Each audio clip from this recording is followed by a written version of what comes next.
నమస్కారం, నా పేరు జ్యోతి. ఎస్టీవీ న్యూస్ కి స్వాగతం. ముందుగా హెడ్లైన్స్. విశాఖ భూ కుంభకోణంపై దరఖాస్తుల స్వీకరణకు ముగిసిన గడువు.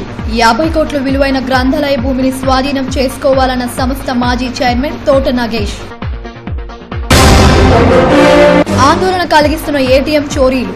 ఒకేసారి 4 ఏటీఎంలలో నగదు కొల్లగొట్టిన దుండగులు. దర్యాప్తు ముమ్మరం. పరిశ్రమల భద్రత, కాలుష్యంపై ప్రైవేట్ ఆడిట్. రాష్ట్ర మంత్రులు పితాని, గంటాలు వెల్లడి. వ్యాపారి విక్రమ దమీజా హత్య కేసులో కీలక సాక్ష్యాలు లభ్యం. దర్యాప్తును ముమ్మరం చేసిన పోలీసులు. విశాఖ భూ కబ్జాలపై సిట్ దర్యాప్తు చర్చనీయాంశంగా మారింది. దరఖాస్తుదారులకు, రాజకీయ పార్టీలకు గడువు ముగిసింది. ఇంతవరకు 2500 వరకు భూ కబ్జా దరఖాస్తులు అందాయి. అలాగే రాజకీయ పార్టీ నేతలు కూడా ఫిర్యాదులు సమర్పించారు. తాజాగా ప్రత్యూష కంపెనీపై తోట నాగేష్ సమర్పించిన ఫిర్యాదు హాట్ టాపిక్ గా మారింది. సిట్ దర్యాప్తుపై ఓ రిపోర్ట్. విశాఖ పేరు ప్రఖ్యాతులకు మచ్చ తెచ్చే విధంగా జరిగిన భూ కబ్జాలపై ప్రభుత్వం సీరియస్ గానే ఉంది. సిట్ దర్యాప్తుతో ప్రజల్లో కూడా నమ్మకం కలుగుతోంది. 2500 మంది భూ కబ్జా కేసులపై దరఖాస్తు చేయడమే ఇందుకు నిదర్శనం. ఇంకా దరఖాస్తుల వెలువ వస్తూనే ఉన్నాయి. స్వీకరణకు గడువు పెట్టి దర్యాప్తు వైపు సిట్ దృష్టి సారించింది. నగరం నడిబొడ్డున సుమారు 50 కోట్ల విలువైన జిల్లా గ్రంథాలయ సంస్థ భూములపై సిట్కు ఫిర్యాదు అందింది. గ్రంథాలయ సంస్థ మాజీ చైర్మన్ తోట నాగేష్ సిట్ ఎదుట హాజరై ఫిర్యాదు చేశారు. ప్రత్యూష కంపెనీ 2009లో జిల్లా గ్రంథాలయ సంస్థకు చెందిన స్థలాన్ని 33 సంవత్సరాలకు లీజుకు తీసుకుని బీఓటీ పద్ధతిలో భవనాన్ని నిర్మించేందుకు టెండర్ ఖరారు చేసుకుంది. అప్పట్లో 2 ఏళ్లైనా భవనాలు నిర్మించకపోవడంతో నెలకు 5 లక్షల చొప్పున పరిహారంగా చెల్లించాలంటూ 2011లో నోటీసులు జారీ చేశారు. 2013లో ప్రభుత్వం కూడా ఈ టెండర్ను రద్దు చేసింది. కానీ ఇంతవరకు ప్రత్యూష కంపెనీ ఆ భూమిని ఖాళీ చేయలేదని తోట నాగేష్ ఆరోపించారు. ప్రభుత్వ భూమిని కబ్జా చేసిన ప్రత్యూష కంపెనీపై చర్యలు కోరుతూ సిట్కు ఫిర్యాదు చేసినట్లు నాగేష్ తెలిపారు. ఈ ప్రత్యూష షిప్పింగ్ కంపెనీ భూ కబ్జా అంటే విశాఖ జిల్లా గ్రంథాలయ సంస్థ 2009లో బీఓటీ పద్ధతుల్లో 33 సంవత్సరాలు లీజుకి ఇవ్వడం జరిగింది. రద్దు అన్న చేసుకొని కన్స్ట్రక్షన్ మొదలెట్టి డెమరేజ్ నెలకి 5 లక్షల రూపాయలు కట్టాలని చెప్తే వాళ్ళు ఖాతరు చేయలేదు. దాని మీద మేము 2013లో నోటీస్ ఇచ్చి సర్వసభ్య సమావేశం ఏర్పాటు చేసి ఆ టెండర్ను రద్దు చేస్తూ రాష్ట్ర ప్రభుత్వానికి పంపించడం జరిగింది. 2014లో శాసనమండలిలో అప్పుడు ఎమ్మెల్సీ గారు శర్మ గారు, తిరుమూర్తి గారు అందరూ కూడా శాసనమండలిలో ఆయనకి రిప్రజెంటేషన్ ఇస్తే శాసనమండలిలో క్వశ్చన్ వేయడం జరిగింది. ఆ క్వశ్చన్లో కూడా ఆ ప్రత్యూష షిప్పింగ్ కంపెనీ టెండర్ను రద్దు చేయడం జరిగింది. వాళ్ళని ఇమీడియట్గా ఆ స్థలాన్ని మేము హ్యాండ్ ఓవర్ చేసుకొని ప్రభుత్వమే సొంత నిధులతోటి పక్కా భవనాన్ని నిర్మిస్తామని చెప్పడం కూడా జరిగింది. ఇది 2014లో జరిగిన మాట. లేకపోతే మీ అందరికీ తెలుసు. ఎన్ని సంవత్సరాల నుంచి ఆ ప్రత్యూష షిప్పింగ్ కంపెనీ కబ్జాలోనే ఆ స్థలం ఉండిపోయింది తప్ప మరి ఇప్పటికి వచ్చి దానికి విముక్తి కలగలేదు. ఈ సిట్ వల్ల ఉపయోగం ఉంటుందేమో అని తెలిసి మరి వాళ్ళ ఆఖరి రోజు అన్నారు. దాని మీద మేము స్పందించి మరి ఈ రోజు కూడా ఈ సిట్ వల్ల న్యాయం జరుగుతుందనే ఉద్దేశంతో మరి విముక్తి కలిగించమని ఎంతో మంది విద్యార్థులకి ఉత్తరాంధ్రలో కాదు సౌత్ ఇండియాలోనే అతిపెద్ద గ్రంథాలయాన్ని మరి ఇక్కడ స్థాపించాలని ఆనాడు ఏదైతే కళ్ళగన్నామో దాన్ని నిజం చేయాలనే ఉద్దేశంతో ఆ స్థలాన్ని మరి ఆ ప్రతిసాధికారికి ఇవ్వడం జరిగింది. మరి అదేవిధంగా సుమారు 50 కోట్ల రూపాయలు విలువదాంది. అయితే ఎమ్మెల్యేలు కూడా తమ పరిధిలో జరిగిన భూ కబ్జాలపై సిట్కు ఫిర్యాదు చేసేందుకు సిద్ధపడుతున్నారు. ఇప్పటికే మంత్రి అయ్యన్న పాత్రుడు ఫిర్యాదు చేశారు. తాజాగా ఉత్తర నియోజకవర్గ ఎమ్మెల్యే పెన్వెస్న విష్ణుకుమార్ రాజు కూడా సిట్ను కలిసి ఫిర్యాదు చేయనున్నారు. రేపు సబ్మిట్ చేస్తాను సిట్కి పేపర్స్, కానీ ఇంకా కొన్ని ఇష్యూస్ ఉన్నాయి. అవన్నీ కూడా రేపు సిట్కి వెళ్ళి ఇస్తాము. ఇప్పుడు సుమారు 2500 పైచెల్లుకు కంప్లైంట్స్ వచ్చినాయని చెప్పి పేపర్స్లో చదివాము. సో ఇది ఒక ప్రక్షాళన జరుగుతుంది. ఈ ప్రక్షాళనలో భాగంగా ప్రజల్లో కూడా కొంత నమ్మకం ఏర్పడుతుంది. సిట్ అనేది పెట్టారు తర్వాత అనేది కొంత భూమి కబ్జాదారులకి కొంత భయం ఏర్పడుతుంది. So this is a good move by the government. So రేపు నేను పట్టుకుని వెళ్ళి ఇస్తాను రేపు. సిట్ దర్యాప్తుల స్వీకరణ విచారణలపై ప్రజలకు నమ్మకం ఏర్పడుతున్నట్లే కనిపిస్తుంది. ఫిర్యాదుల స్వీకరణకు గడువు ముగియడంతో దర్యాప్తుపై దృష్టి సారించనుంది. ప్రభుత్వ భూమిని కబ్జా చేసిన వారిపై కొరడా జులిపించేందుకు రంగం సిద్దమవుతుంది. నగరంలో ఏటీఎం దొంగలు రెచ్చిపోతున్నారు. 4 ఏటీఎంలలో ఒకే రీతిలో డబ్బులు అపహరించుకుపోయారు. ఒక అంతర్రాష్ట్ర ముఠా సభ్యులు ఈ దోపిడీలకు పాల్పడుతూ జనాన్ని ఆందోళనకు గురిచేస్తుండగా మరోవైపు ఏటీఎం దొంగలు రెచ్చిపోతున్నారు. కనక మహాలక్ష్మి కోఆపరేటివ్ బ్యాంకుకు చెందిన 4 ఏటీఎంలలో సొమ్ములు మాయమైనట్లు ఫిర్యాదులొచ్చాయి. దీంతో రంగంలోకి దిగిన పోలీసులు సీసీ ఫుటేజ్ ను పరిశీలించారు. ఈ చోరీలన్నీ ఒకే ముఠా పాల్పడినట్లు తెలుస్తోంది. ఈ నెల 14వ తేదీన ఎన్ఏడీలో కనక మహాలక్ష్మి కోఆపరేటివ్ బ్యాంక్ ఏటీఎంలో 90,000 దోచుకుపోయారు. ఈ విషయం ఆలస్యంగా గుర్తించిన బ్యాంకు అధికారులు బుధవారం పోలీసులకు ఫిర్యాదు చేశారు. నిందితుడు తొలుత తమ ఏటీఎం కార్డును స్క్రాపింగ్ యంత్రంలో పెడతారు. పిన్ నెంబర్ కొట్టి రావాల్సిన మొత్తానికి ఆప్షన్ కొడతారు. ఈ ప్రక్రియ పూర్తి కాకుండా ఏటీఎం పెట్టే తాళాన్ని మరో తాళంతో తెరిచేస్తారు. విద్యుత్ సరఫరా కూడా కట్ చేసి డబ్బాలో ఉండే ట్రేలను కొద్దిగా ముందుకు కదిపి ఆ ట్రేలలో ఉండే నగదును దోచుకుపోతారు. ఇలా ఎంవీపీ కాలనీలో 5 లక్షల వరకు కాజేశారు. దీనిపై పోలీసులు విస్తృతంగా గాలింపు చర్యలు చేపట్టారు. ఏటీఎం దొంగల కేసు ప్రత్యేక బృందాలను నియమించారు.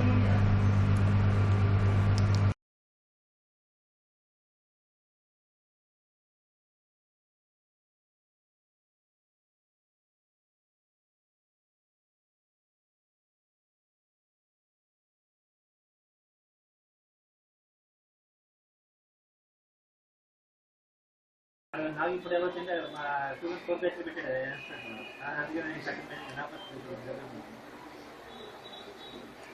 ఇందులో పెట్టాడు బేసిక్ చేసి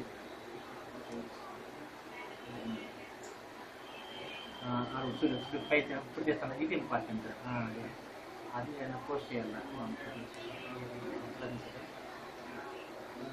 అది ఇంపార్టెంట్.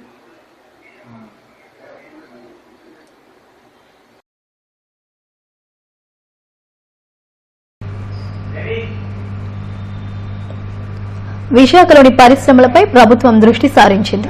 ప్రమాదాల నివారణకు ప్రభుత్వంతో పాటు ప్రైవేటు ఆడిట్ నిర్వహించనుంది. విశాఖను కాలుష్యరహితంగా తీర్చిదిద్దడమే లక్ష్యంగా ప్రభుత్వం ప్రయత్నాలు ప్రారంభించినట్లయింది. సేఫ్టీ ఫస్ట్ అంటున్న ప్రభుత్వ నినాదంపై ఓ రిపోర్ట్. విశాఖ జిల్లాలో 3,200 వరకు పరిశ్రమలు ఉన్నాయి. ఇందులో విశాఖ స్టీల్ ప్లాంట్తో పాటు 6 భారీ పరిశ్రమలు నగర పరిసర ప్రాంతాలలోనే ఉన్నాయి. ఇవి కాకుండా ఫార్మసీ పరిశ్రమలు అత్యధికంగా పరవాడ ప్రాంతంలో ఏర్పాటు చేశారు. 84 ఫార్మసీ కంపెనీలు విశాఖ జిల్లాలో నెలకొల్పారు. వీటి నుంచి వెలువడే రసాయనిక వ్యర్థాలు ప్రమాదాలు ప్రాణాంతకంగా మారాయి. ఇవి తయారు చేసే మందులు ప్రాణాలను రక్షిస్తుంటే ఫార్మసీ ప్రమాదాలు కార్మికుల ప్రమాదాలను హరించి వేస్తున్నాయి. గత ఏడాది ఒక పరిశ్రమలోనే 7 ప్రమాదాలు జరగడం ఆందోళనకరంగా మారుతోంది. ఈ నేపథ్యంలో పరిశ్రమల శాఖ మంత్రి పితాని సత్యనారాయణ నేతృత్వంలో 2 రోజుల వర్క్షాప్ను నిర్వహించారు. ఔషధ పరిశ్రమలలో రసాయనిక భద్రత, విపత్తుల నివారణపై సదస్సు ముగిసింది. భద్రతకు సంబంధించి కొన్ని నిర్ణయాలు తీసుకున్నట్లు మంత్రి పితాని సత్యనారాయణ వెల్లడించారు. ఒక గైడెన్స్ ఇచ్చి గైడెన్స్ ఆ పరిశ్రమలో ఏ రకమైన కెమికల్ ఇండస్ట్రీ ప్రత్యేకంగా చూసిన ఎగ్జాంపుల్ చూసినట్లయితే పరిశ్రమ కెమికల్ ఫార్మాస్యూటికల్ అండ్ కెమికల్స్ తో కూడిన ఒక పరిశ్రమ. ఇది ప్రాణాలు కాపాడగలదు. ప్రాణాలు తీయడానికి కూడా ఈ పరిశ్రమ రియాక్ట్ అయినప్పుడు ప్రాణాలు తీసే కార్యక్రమాలు ఉన్నాయి. అటువంటి సందర్భంగా సేఫ్టీ అనేది మొట్టమొదటిగా ఏ కెమికల్ ఎట్లాగా అంటే డెలిబరేట్ చేసినప్పుడు వారి యొక్క ఎక్స్పీరియన్స్ కూడా ఈ రోజు చెప్పడం జరిగింది. ఎక్స్పీరియన్స్ వల్ల అవుట్కమ్ లో వచ్చిన పార్టిసిపెంట్స్ కూడా అవేర్నెస్ క్రియేట్ అయింది. ఇటు ప్రభుత్వ అధికారులు కూడా ఎన్ఫోర్స్మెంటే కాకుండా మొట్టమొదటిగా గైడెన్స్ ఇవ్వాల్సిన బాధ్యత ప్రభుత్వ అధికారుల దగ్గర ఉన్నట్టు మేము గ్రహించాం. డెఫినెట్ గా మా అధికారులు కూడా ఏదైతే ఆ ఇండస్ట్రీ సంబంధించిన భద్రతా వలయాలను ఏర్పాటు చేయడంలో ఒక సేఫ్టీ మెజర్మెంట్స్ మొట్టమొదటిగా సూచించాలి. దానికి ప్రభుత్వం నిర్ణయాలు తీసుకుంటుంది. ఇటు పొల్యూషన్ బోర్డు కానీ, ఇటు ఇండస్ట్రియల్ యొక్క అడ్వైజ్ కానీ, ఇతర ఫైర్ ఇన్సిడెంట్స్ కానీ సంబంధించిన డిపార్ట్మెంట్స్ అన్ని కూడా కొలబరేట్ దానికి అనుగుణంగా చట్టాన్ని కూడా మార్పు చేయడం జరుగుతుంది. కాలుష్యరహిత రాష్ట్రంగా ఆంధ్రప్రదేశ్ను తీర్చిదిద్దేందుకు చంద్రబాబు చేస్తున్న కృషికి పరిశ్రమల యజమానులు కూడా సహకరించాలని జిల్లా మంత్రి గంటా శ్రీనివాసరావు కోరారు. ప్రమాదాలతో పాటు పారిశ్రామిక కాలుష్యం కూడా పెనుముప్పుగా మారిందని మంత్రి అన్నారు. నిబంధనలు ఖచ్చితంగా పాటించేలా మేనేజ్మెంట్ చర్యలు తీసుకోవాలని కోరారు. అంటే ఈ మధ్య తరచుగా జరుగుతున్న ప్రమాదాలు అటు ఫార్మాసిటీ కావచ్చు, ఎస్పీసీఎల్ కావచ్చు, లేకపోతే ఇతర ఇండస్ట్రీస్ కావచ్చు, ఈ ప్రమాదాలు తరచుగా జరుగుతూ ఉన్నాయి. గత సంవత్సరం తీసుకుంటే మొత్తం అన్నింటిలో కలుపుకుంటే దాదాపు 17 యాక్సిడెంట్లు అయినాయి. 17 యాక్సిడెంట్స్లో ఎంతో మంది విలువైన ప్రాణాలు కూడా కోల్పోవడం జరిగింది. ఈ ఇండస్ట్రీస్లో జరిగిన యాక్సిడెంట్స్కి రీజన్స్ తీసుకుంటే వేరియస్ రీజన్స్ ఉంటాయి. అన్నీ కూడా ఇందాక ప్రిన్సిపల్ చెప్పినట్టుగా ఒకే కారణం వల్ల ఈ ప్రమాదాలు జరగట్లా. కొన్నిట్లో షార్ట్ సర్క్యూట్, కొన్ని చోట్ల ఇంకొక రీజను, ఇంకో చోట్ల ఇంకొక రీజను, ఇట్లా వేరియస్ రీజన్స్ వల్ల ఈ యాక్సిడెంట్ జరుగుతూ ఉన్నాయి. అయితే యాక్సిడెంట్ జరిగిన తర్వాత కొంతమంది అందులో చనిపోవడం, ఎంతో ఆస్తి నష్టం జరగడం, ఇవన్నీ కూడా జరిగిన తర్వాత అధికారులు రావడం, ఎంక్వైరీ చేయడం, దాని మీద ఒక రిపోర్ట్ తయారు చేసి దానికి ఎవరు బాధ్యులు ఏంటి ఏం చేయాలి కూడా మనం కొంత ఎక్సర్సైజ్ చేస్తా ఉన్నాం. విశాఖలో పరిశ్రమలపై థర్డ్ పార్టీ ఆడిట్, కార్మికులకు స్కిల్ డెవలప్మెంట్ పెంచేందుకు ఒక సంస్థను ఏర్పాటు చేయడానికి ఈ సమావేశంలో నిర్ణయం తీసుకున్నారు. నగరానికి చెందిన క్రేన్ వ్యాపారి విక్రమ్ తమీజా హత్య కేసులో కీలక సీసీ ఫుటేజ్ ను పోలీసులు కనుగొన్నారు. సినీఫాకీలో ఈ హత్య జరిగినట్లు సీసీ ఫుటేజ్ల ద్వారా తెలుస్తోంది. నిందితుల కోసం పోలీసులు బీహార్ రాష్ట్రంలో గాలింపు చర్యలు చేపడుతున్నారు. తమీజా హత్య కేసుకు సంబంధించి వివరాలు ఇలా ఉన్నాయి.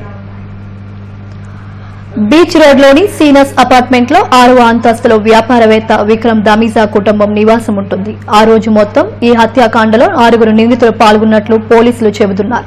వీరిలో 2 అపార్ట్మెంట్ కింద ఉండగా 4 విక్రమ్ తమీజా ఇంట్లోకి ప్రవేశించారు. డ్రైవర్ తలుపు తీసిన వెంటనే లోపలికి ప్రవేశించి దుండుగులు నేరుగా కార్యాలయ గదిలోంచి తమీజా గదిలోకి వెళ్లారు. ఇది గమనించిన డ్రైవర్ కీడును శంకించి బయటకు వెళ్లిపోబోయాడు.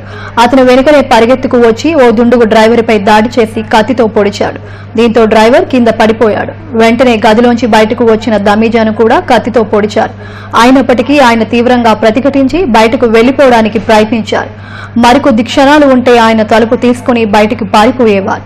అక్కడికి మరో 3 దుండుగులు పరిగెత్తుకు వచ్చి తమీజాను కత్తులతో పొడిచి పారిపోయారు.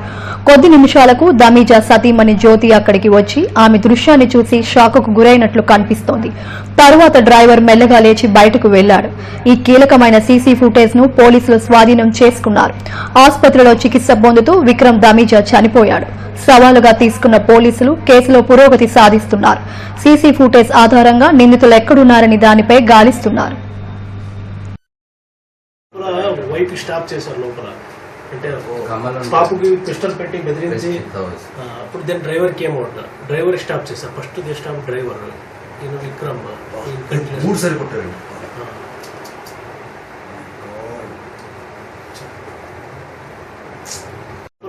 వైపు స్టాప్ చేశారు లోపల, అంటే స్టాప్ కి పిస్టల్ పెట్టి బెదిరించి అప్పుడు then driver came out.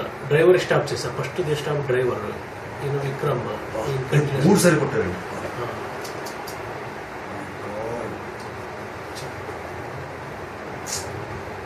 Pajamas got cut because of షీలానగర్లో నూతనంగా నిర్మించి తలపెట్టిన ఈఎస్ఐ ఆసుపత్రిని 2019 నాటికి పూర్తి చేస్తామని రాష్ట్ర కార్మిక పరిశ్రమల శాఖ మంత్రి పితాని సత్యనారాయణ తెలిపారు. కృషి హాస్పిటల్ రోడ్లో ఆసుపత్రి నిర్మాణానికి కేటాయించిన 6 ఎకరాల స్థలాన్ని మంత్రి పరిశీలించారు. గాంధీగ్రామ్లో ఈఎస్ఐ ఆసుపత్రిని ఇక్కడకు తరలిస్తామని, అప్పటి వరకు ఆ ఆసుపత్రిలో మెరుగైన వైద్యం అందించేందుకు చర్యలు తీసుకుంటున్నట్లు తెలిపారు.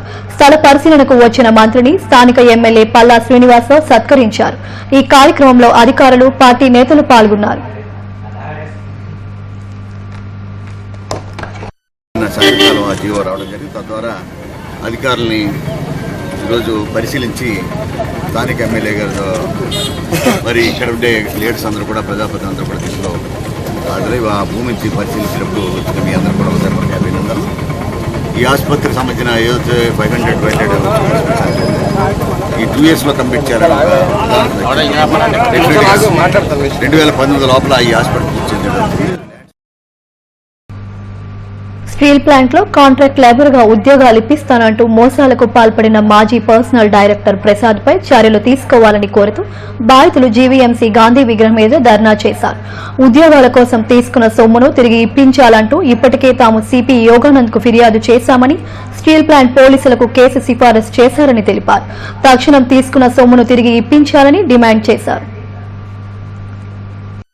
ఫ్లోర్ బిల్డింగ్ పనులు చేయించుకొని మాకు ఎవరికి డబ్బులు ఇవ్వలేదు. దీని మీద సిపి గారు ఫిర్యాదు చేయడం జరిగింది. అలాగే సిరికి అప్పలేడు అని ఆయనకి 5 లక్షల రూపాయలు తీసుకుని ఇంటి లిఫ్ట్కి జాన్సన్ కంపెనీ లిఫ్ట్కి డీటెయిల్ రూపంలో తీసుకున్నాడు, కానీ ఆయనకు కూడా ఉద్యోగం ఇవ్వలేదు, డబ్బులు తిరిగి ఇవ్వలేదు. ఈ విషయమే గత నెల 5వ తారీఖున సిపి గారికి మేము ఫిర్యాదు చేయడం జరిగింది. అదే ఈ నెల మళ్ళీ సిపి గారిని మళ్ళీ రెండోసారి కలిసి 3వ తారీఖున ఫిర్యాదు చేయడం, స్వయంగా కలిసి ఫిర్యాదు చేయడం జరిగింది. దీనిపై ఆర్టీసీని కార్మికులను ఆదుకునే విధంగా రాష్ట్ర ప్రభుత్వం తీసుకుంటున్న చర్యల పట్ల నేషనల్ మజ్దూర్ యూనియన్ హర్షం వ్యక్తం చేసింది. ఈ నెల 21వ తేదీన పోర్టు కళావాణి స్టేడియంలో రవాణా శాఖ మంత్రి కింజరపు అచ్చెన్నాయుడుకు అభినందన సభను ఏర్పాటు చేసింది. రాష్ట్రంలోని 13 జిల్లాలు, 12 రీజియన్లు, 4 ఆర్టీసీ జోన్ల నుంచి పెద్ద ఎత్తున కార్మికులు ఈ అభినందన సభకు హాజరవుతున్నారని ఎన్ఏఎం రాష్ట్ర వర్కింగ్ ప్రెసిడెంట్ బివి రమణారెడ్డి, ప్రధాన కార్యదర్శి వై శ్రీనివాసరావులు తెలిపారు. ఇందుకు సంబంధించిన పోస్టర్ను మద్దిలపాలెం యూనియన్ కార్యాలయంలో ఆవిష్కరించారు. మంత్రి అచ్చెన్నాయుడుతో పాటు జిల్లా మంత్రులు అయ్యన్న, గంటాలు కూడా హాజరవుతున్నట్లు చెప్పారు. మౌలికంగా చెప్పిన ఆదేశాలను వ్రాతపూర్వకంగా అమలు చేసే బాధ్యతను కూడా ప్రభుత్వం తీసుకోవాల్సిందిగా మీ ద్వారా ఏపీఎస్ఆర్టీసీ నేషనల్ మజ్దూర్ రాష్ట్ర కమిటీ తరఫున ప్రభుత్వాన్ని విజ్ఞప్తి చేస్తున్నాం. ఆర్టీసీని అభివృద్ధి పథంలో నడిపే బాధ్యతగా ఏపీఎస్ఆర్టీసీ కార్మికులు చాలా చిత్తూరుతో ప్రయత్నిస్తూ పనిచేస్తున్నారు. ప్రభుత్వం కూడా కొంత సాయం చేసినప్పటికీ ఈ సాయం సరిపోవట్లేదు. ఏపీఎస్ఆర్టీసీకి ప్రతి సంవత్సరం బడ్జెట్లో 2,000 కోట్లకు కేటాయిస్తే తప్ప ఏపీఎస్ఆర్టీసీ బతికే పరిస్థితి లేదు. కాబట్టి ప్రభుత్వం ప్రజా రవాణా సంస్థ అయిన ఏపీఎస్ఆర్టీసీని గతంలో వాళ్ళ ఎన్నికల మేనిఫెస్టోలో చెప్పిన మేరకు తప్పనిసరిగా ఆదుకుంటారని ఏపీఎస్ఆర్టీసీ రాష్ట్ర కమిటీగా మేము విశ్వసిస్తున్నాం. రేపు ప్రధానంగా రాష్ట్రంలో 13 జిల్లాలు, 12 రీజియన్లు, 4 జోన్లు, 128 డిపోలకు సంబంధించినటువంటి హజారత్సా కాముష్ బాబా 74వ చందనోత్సవాన్ని ఈ నెల 21, 22, 23 తేదీల్లో ఘనంగా నిర్వహించినట్లు అలీపురం దర్గా కమిటీ వెల్లడించింది. కమిటీ నాయకుడు నజీర్ కాలిషాలు ఈ విషయాన్ని వెల్లడించారు. కాముషి బాబా 74వ చందనోత్సవాన్ని ప్రతి ఏటలాగే ఈ ఏడాది కూడా నిర్వహిస్తున్నట్లు తెలిపారు. ఈ నెల 23వ తేదీన కుల మతాలకు అతీతంగా ప్రతి ఒక్కరూ బాబాను దర్శించుకుని ఆశీర్వాదాలు పొందాలని కోరారు. ఆ రోజు అన్న సమరాధన కూడా పెద్ద ఎత్తున నిర్వహిస్తామని తెలిపారు. ఈ కార్యక్రమాన్ని చాలా ఘనంగా చేస్తూ ఉంటారు. అలాగే ఈ యొక్క కార్యక్రమాన్ని చుట్టుపక్కల నుంచే కాకుండా విశాఖపట్నంలో వారి యొక్క భక్తులు, ఆయన్ని నమ్మకం మీద ఉన్న ప్రతి ఒక్కరు కొన్ని వేల సంఖ్యల్లో రేపు 23వ తారీఖు వస్తూ ఉంటారు. దాని నిమిత్తం ప్రభుత్వం పరంగా ఏ విధంగా సహాయ సహకారాలు ఈ కమిటీ వాళ్ళకి, అలాగే దర్గా సంబంధించి ఏ కార్యక్రమాలైనా సరే మన స్థానిక శాసనసభ్యులు వాసిపల్లి గణేష్ కుమార్ గారి సహాయ సహకారంతో ఎన్నో అభివృద్ధి కార్యక్రమాలు చేస్తున్నాం. 74వ చందనోత్సవం ఇది. 21ని ఖురాన్ ఖానీ, 22ని నాథ్ ఖానీ, 23ని సొందల్. 50 మంది చందనోత్సవం, 50 మంది ప్రజానికానికి ముస్లిము, హిందూ, క్రిస్టియన్ ఎవరైనా సరే బాబా గారి యొక్క ఆశీస్సులు పొందాల్సిందని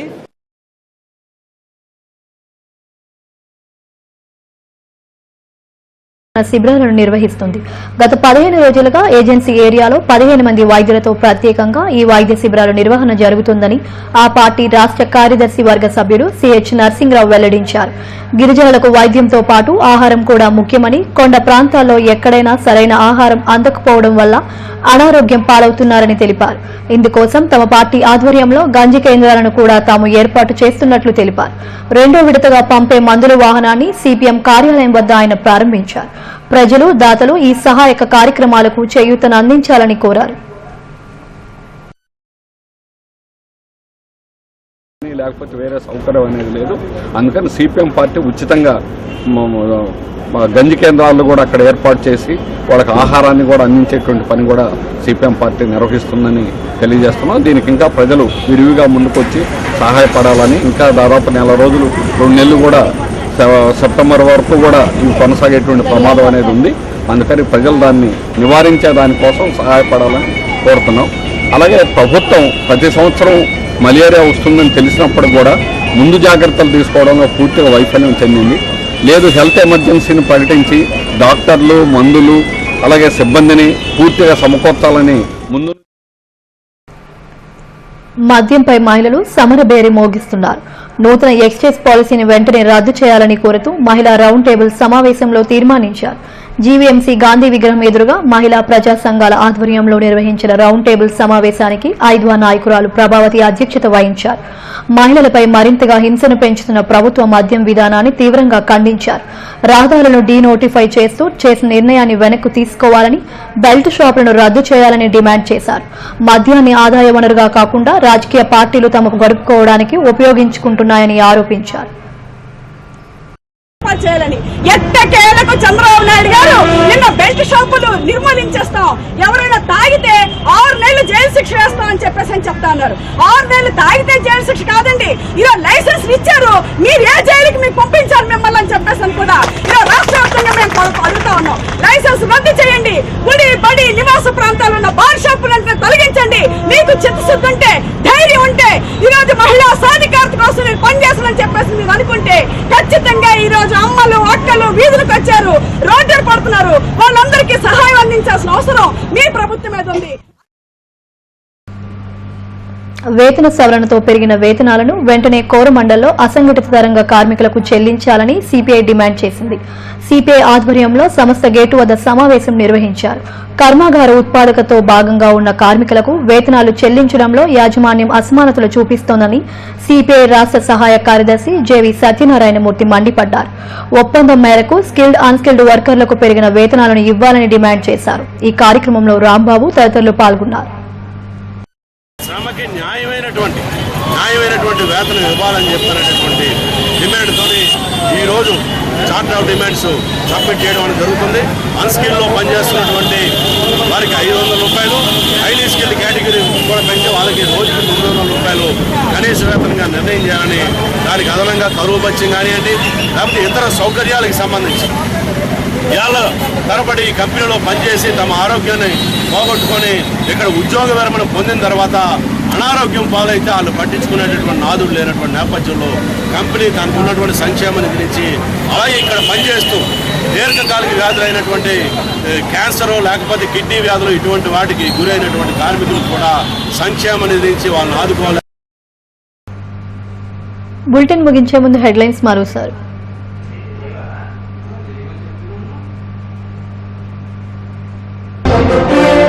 విశాఖ భూ కుంభకోణంపై దరఖాస్తుల స్వీకరణకు ముగిసిన గడువు. 50 కోట్ల విలువైన గ్రంథాలయ భూమిని స్వాధీనం చేసుకోవాలన్న సంస్థ మాజీ చైర్మన్ తోట నాగేష్. ఆందోళన కలిగిస్తున్న ఏటీఎం చోరీలు. ఒకేసారి 4 ఏటీఎంలలో నగదు కొల్లగొట్టిన దుండగులు, దర్యాప్తు ముమ్మరం. పరిశ్రమల భద్రత, కాలుష్యంపై ప్రైవేట్ ఆడిట్. రాష్ట్ర మంత్రులు పితాని, గంటాలు వెల్లడి. వ్యాపారి విక్రమ దమీజా హత్య కేసులో కీలక సాక్ష్యాలు లభ్యం. దర్యాప్తును ముమ్మరం చేసిన పోలీసులు. ఇవి ఇప్పటివరకు ఉన్న అప్డేట్స్. మరిన్ని అప్డేట్స్ కోసం చూస్తున్నానండి ఎస్టీవీ న్యూస్.